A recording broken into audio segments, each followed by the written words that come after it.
Hi, my name is JP Tuason, and this is Learn, Race, Win, and it's all about living your best life in the fast lane. For today's episode, we've got a beautiful catamaran in Batangas, so guys, check this out.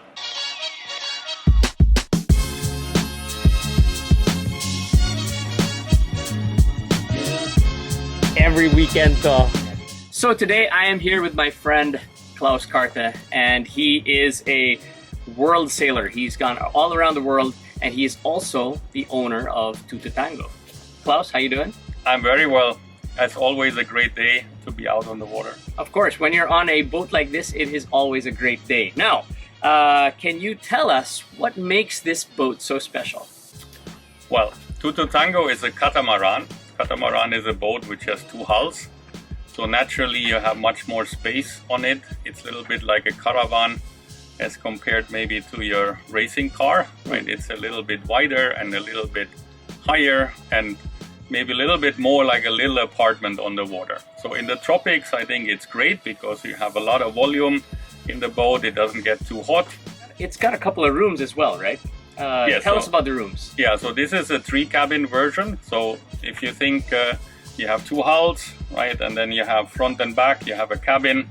Other side, typically also front and back, you have a cabin. But in our version, we have only one cabin in the right hull. But typically when we're out on the water, we sleep on the deck. Okay. Because tropical nights, you just hang out under the stars and you have a nice cold beer or a Campari and you're just going to be happy, so you don't need the cabins. Fantastic. If you wanted to buy a boat like this and maintain it, what are you looking at? Well, I would recommend for most people to try to find a used boat.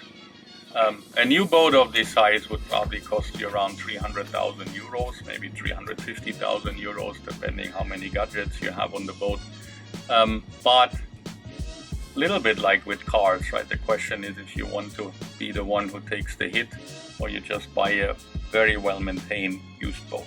Going back to the maintenance question, maintenance costs you roughly 10% a year. Right? What is your favorite place in the Philippines to see on a boat and why? Well, one place is just right here. The coastline here in Nasugbu is just extremely beautiful. To me, it's a little bit like the Monte Carlo of the Philippines, right? It's just something special. If you want coral reefs and tropical beaches and you want to be alone and all of it, right? You have to go to Linapakan. That is an island group between Coron and Palawan, between kind of El Nido and Coron, and that is just stunning, right? You have a few hundred islands and they're pretty empty and it's just marvelous. It's like the South Pacific, right? If you've been to Bora Bora, gives you an idea. And that's it. Episode 1 is done.